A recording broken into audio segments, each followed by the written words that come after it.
Welcome back to the Deep Dive. Today, we're opening a door to something pretty chilling. We're looking at real accounts. Stories from people who used a Ouija board. Right. And these aren't just campfire tales. The idea is to see if there's anything verifiable, something beyond just spooky feelings. Exactly. Forget the game aspect for a minute. Did these sessions produce actual information? Or is it all, suggestion, maybe coincidence? Oh, the fascination. The reason these things stick around, it's because of that potential, isn't it? That reputation for crossing lines. Yeah, crossing lines into some terrifying places based on these stories. So let's start with one where skepticism apparently just shattered. Okay. This one's from Huntsville, Texas, 1998. You've got 10 people in an old house. Sounds like it was pretty run down. And the board itself was homemade. Cardboard. Yeah, cardboard. And they said the indicator was rough. They actually had to kind of force it at first. They were so skeptical. Right, so not exactly primed for belief from the start. Not at all. And the only light was a big candle, like from a cake. The mood must have been something. What was the trigger? Why then? Well, there was this local news story. An escaped death row inmate, Martin Gu, had just been found dead in the river nearby. Ah, okay. So morbid curiosity takes over. Someone suggests try and contact him. Exactly. Yeah. And this is where it gets really strange. The two people with their hands supposedly on the planchette, Canner and Melissa, Yeah. they claimed their fingers were hovering, like 2 inches above the indicator. Hovering. And it moves. Slowly, steadily moved to yes. Wow. Okay, that's not the ideomotor effect then. Not if they weren't touching it. Then they asked who it was. It's spelled out G-U-R-U.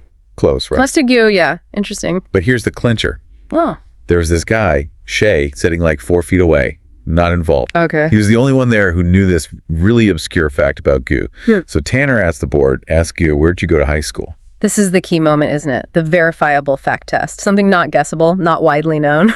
Totally. Because anyone can make a planchette move, consciously or not, but pulling out specific unknown info. That's different. That suggests, well, an outside source. And it did. The indicator spelled R-A-Y, then it finished. R-A-Y Texans.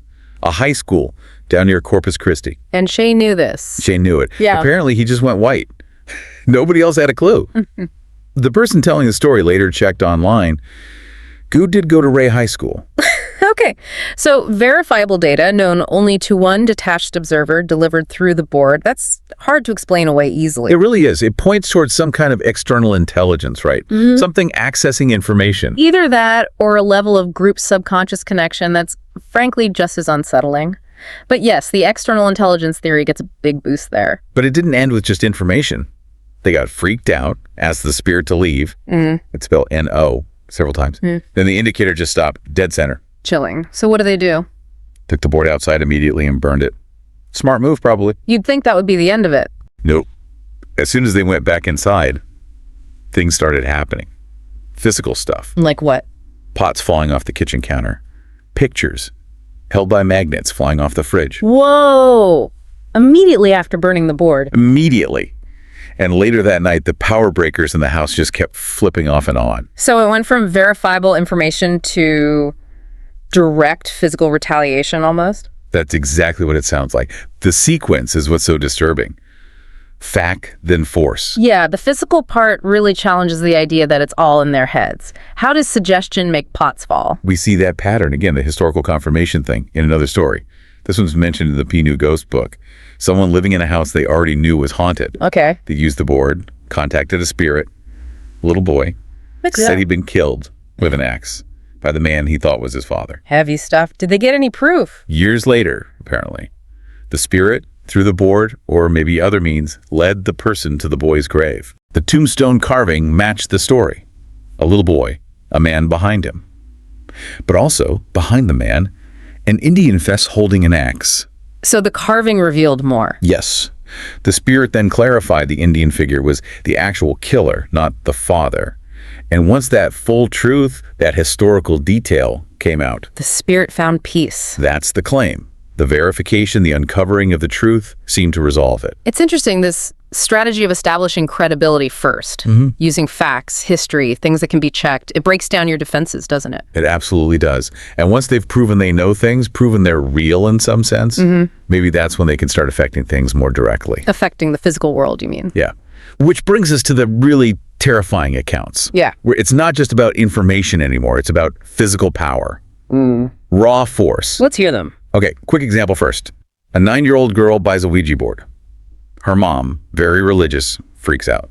Understandable reaction for some people. Mom says, those things are not toys. Calls them tools for sorcerers and black magic. Forbidden. Strong words. So, of course, the kid tries it anyway. With her sister, yeah. They try to contact their grandma Dot. Then the sister just screams and points. Points at what? The orange plastic popcorn bowl. Leftover popcorn in it. It was just hovering about 2 feet off the ground. Hovering, just floating there. Yep.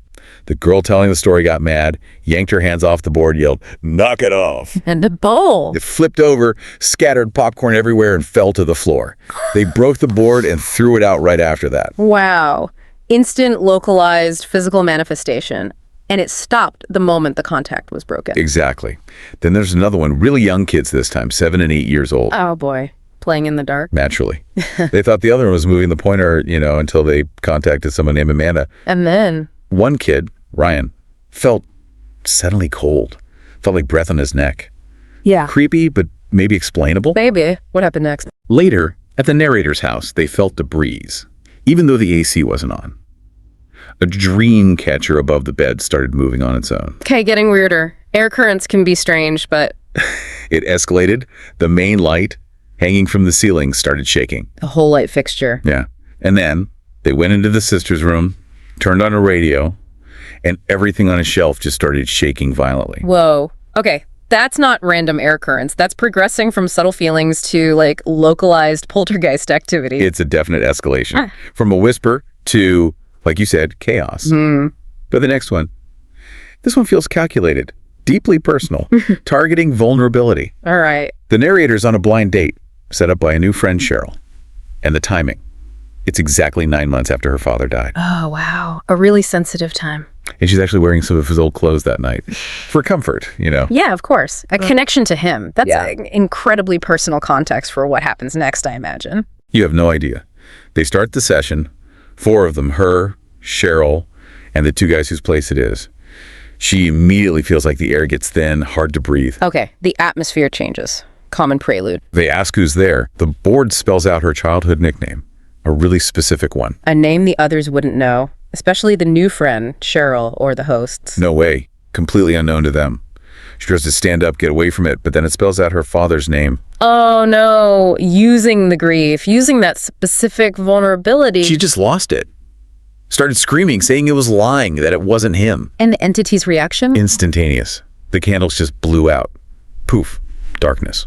Okay. Classic dramatic effect, but still terrifying. And Cheryl and the 2 guys, they were frozen. Said they couldn't lift their hands off the planchette. Just stuck there. But the main focus wasn't on them. No.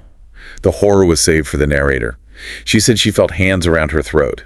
Invisible hands choking her. A direct physical assault? Yeah, she collapsed, was writhing on the floor, couldn't breathe, screaming for her dad. Just pure terror. That's a horrifying escalation. From providing personal info to a violent targeted attack. What saved her? How did it stop? Pure luck, it sounds like. A friend was supposed to pick her up, arrived early, heard the screaming from outside, and burst in. And the presence. She said the moment the door opened, it felt like everything just rushed out of the room. The pressure lifted. Everyone could move again. The entity targeted the person in the most pain, using their deepest loss against them, then escalated to physical violence. That feels malevolent, calculated. It really does. Is there a known psychological phenomenon that explains targeting grief like that so precisely? Well, from a purely psychological view, you might say the board becomes a focus for projecting intense emotions, especially grief.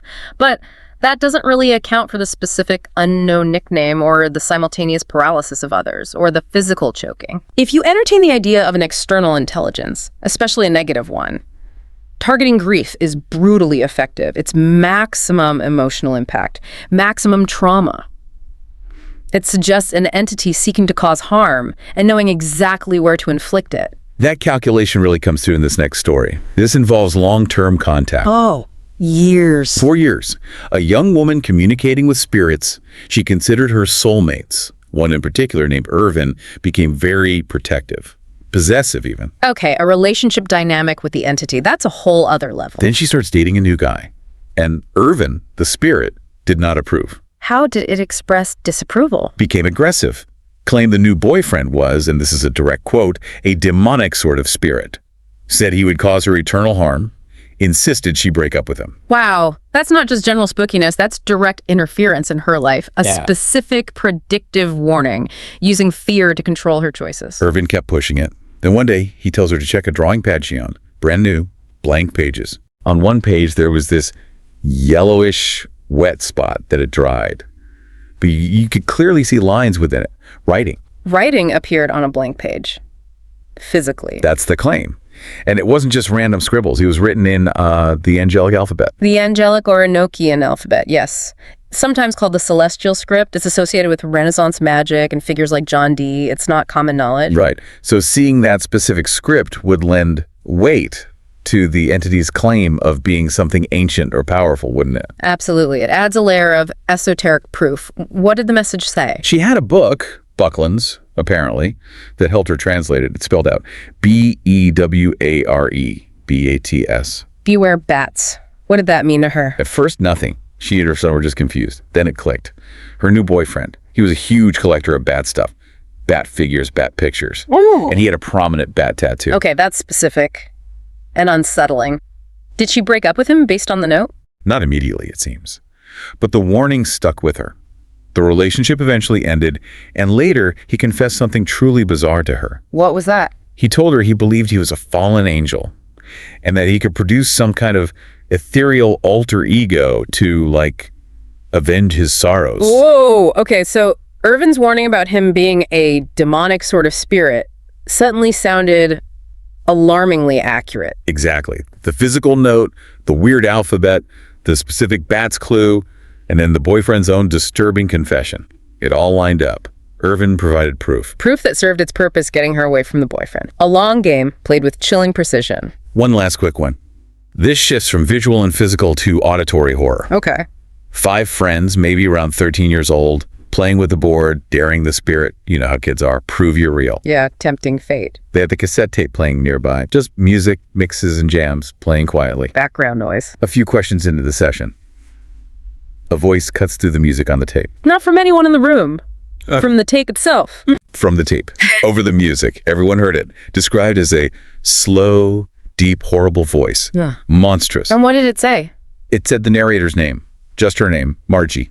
Oh, chills. Just Damn souls. targeted auditory intrusion. Everyone screamed, bolted outside, swore they'd never touch the board again. I don't blame them. No kidding. And disembodied horrible voice saying your name from a random mixtape. Yeah, that'll do it. So we've walked through these 7 accounts. Huntsville, the tombstone, the popcorn bowl, the choking, the kids, the bats, the voice on the tape. And the pattern seems pretty consistent, doesn't it? Shockingly so. They start by establishing credibility. Verifiable facts, obscure history, personal secrets nobody else should know. Break down the skepticism first. Gain trust, or at least prove presence. And the escalation. Physical phenomena, objects moving, strange noises, physical sensations. Sometimes escalating to direct aggressive attacks, often targeting known emotional vulnerabilities like grief or fear. Calculated, precise, and deeply personal. It moves way beyond random chance or simple suggestion. The takeaway, really, across all these sources, is the consistent report of interaction with something capable of highly personalized and, frankly, terrifying engagement. Whether you believe it's spirits, demons, collective consciousness, or some undiscovered psychological quirk. The reported effects are undeniable for the people involved, not just a planchette moving randomly. Exactly. It provides data it shouldn't have. It manipulates objects. It targets individuals with unnerving accuracy. It really forces you to ask, what forces are actually being tapped into? What door are you really opening? A question without easy answers. These accounts suggest that sometimes when you go looking for the unknown, it finds you. With information, with force, with personalized warnings that defy easy explanation. It certainly makes you think twice about treating it like just a game. The potential consequences, as reported here, seem incredibly severe. Indeed. If these true, unsettling stories held your attention and maybe sent a shiver down your spine, please do hit that like, share, and subscribe button. You can find more deep dives into the disturbing and unexplained right here on Horror Docx. Until next time, stay curious, but perhaps stay cautious.